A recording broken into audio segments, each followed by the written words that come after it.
After Khabib defeated Justin Gaethje at UFC 254, he immediately announced his retirement from the sport. Dana White in a recent interview with ESPN mentioned that Khabib is most likely not retired, and he said that he will remain as the UFC Lightweight champion. So he was super emotional after that fight. And, you know, he got the measles, the mumps, whatever he got. Then he broke his toe leading into that fight, took the fight, and the passing of his father, I just think he was super emotional in the moment that night. And I'm not saying he's going to 100% come out for 30, but I get the feeling that he will. So in terms of running your business, does he remain your lightweight champion? He is the lightweight champion? Yeah, he's the lightweight champion right now. Okay, so you're not looking for that. There's no vacant belt to fill. No vacant belt. Dana White recently at the UFC Vegas 12 post-fight press conference confirmed that Israel Adesanya will be moving up to challenge current UFC Light Heavyweight champion Jan Blachowicz next. Israel Adesanya was in attendance today, and he was tweeting out Champ Squared. Champs what? Champ Squared by Champ 2. Is he fighting Jan Blachowicz next? Yeah. He is? Yeah. I wanted, listen, when the fight was over on Fight Island, the last fight, I was like, I'm going to have to sit down with this kid and convince him on why he needs to fight Whitaker. And Whitaker comes out and says he doesn't want to fight him. Crazy shit I've ever seen. So, yeah, there's no arguing with Israel now. I thought Whitaker deserved the shot, and Whitaker doesn't want it, so yeah, we'll let him do it. What's up? Just getting to Cajun Kickboxers for the Good Fight Foundation charity, kicking it for kids, giving back to St. Jude's Children's Hospital. I want to give a big thank you to Robert Graham for the gift card. We're going to be doing a silent auction.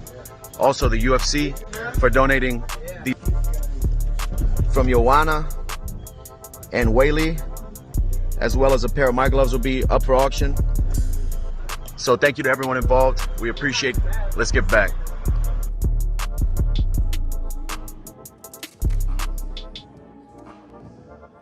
Jon Anik on Sirius XM puts Jon Jones ahead of Khabib Nurmagomedov in talks of being the greatest of all time. Well, it's very hard to put what Khabib has done into context because, you know, didn't commit a foul, never got cut, yada, yada, yada, right? Yeah. I mean, truly an unblemished career that we didn't think we were going to have to contextualize. You thought at least maybe he would be bloodied or battered or face some adversity before he stepped away. But wherever you stand on Jon Jones, and I do not see him as some gratuitous steroid abuser whatsoever, he's the greatest of all time because if they put up championship banners in MMA, they'd have 15 of them at Jackson Wink MMA just for him. He won 15 world title fights. So I don't know what anyone's criteria really is, but you would have to start there. And 15-4 to me is no contest. So I understand that Jon's timing could have been better in terms of getting on a soapbox to talk about this. I believe that what was on the line Saturday night was the #1 pound-for-pound fighter in the world. And if Khabib could beat another interim champion so dominantly, yes, Khabib right now, at this level of dominance, is the #1 pound-for-pound fighter in the world, but I didn't believe he was fighting to become the greatest of all time necessarily Saturday night. Now, everybody seems to disagree with that, right? Dana White, Joe Rogan, Sean Shelby, Ray Longo, but 15 championship fights, I don't know where you guys stand, but to me, it's a hard number to get past.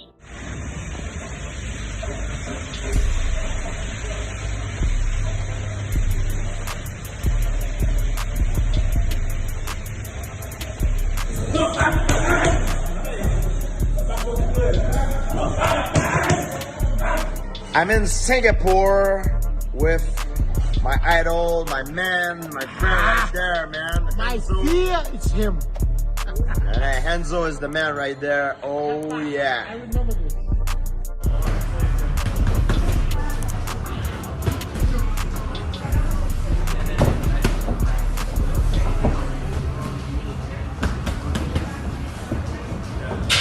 Uriah Hall at the UFC Vegas 12 post-fight press conference speaks on his TKO win over Anderson Silva. What makes Anderson so difficult is his creativity.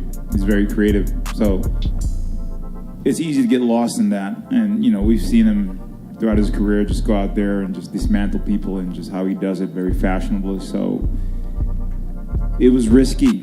And my coach always just tell me, listen, follow the basics. It's easy to get lost in that. I kind of have the same stylistic style. I go out there, I try to have a little fun too, but we decided to keep it simple.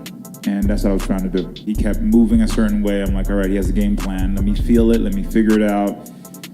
But he threw a couple of punches, and I was like, wait a minute, I can see his punches. So his range was good. I remember trying to hit him with straight techniques, and I'm like, I can't touch him. So I was like, well, maybe I got to wait for him to counter. It was just so much going on in there. But I was just looking for an opening. But his range was really well. He kept moving to the right.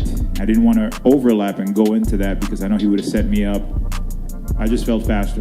I was definitely paying respect. You know, the old Shido way, you turn around, you take a knee. And my coach safe reminded me of that. And we talked about it too, if that happened, you know, to do that out of respect, which that was me being respectful. But it was just all the emotions coming in, and I'm like, dude, don't do it, don't cry, don't be what are you doing? Dude, like, nah, don't hold that shit in. And it was just everything rushing in. The entire year of training, I mean, literally trained for a year. The pandemic, the ups, the downs, the living in the gym, the fights that fall out, the losing motivation, the finding motivation, the losing weight, to lose the mindset, to get back in it. Everything right then and there just came out. Push.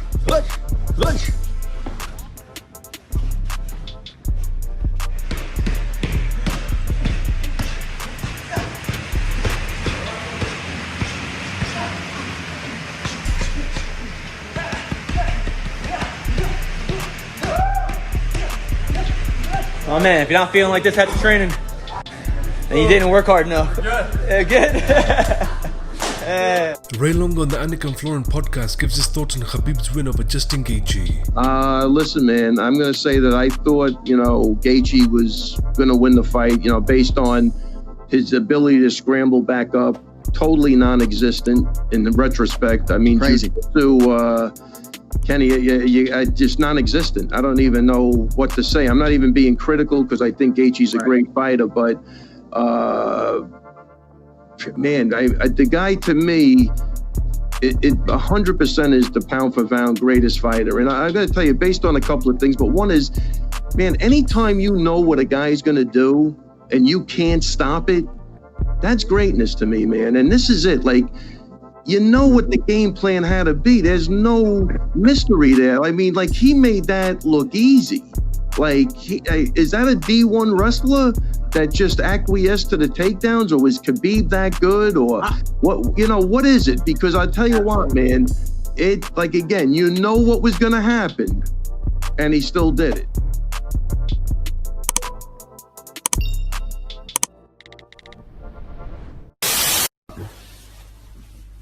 What?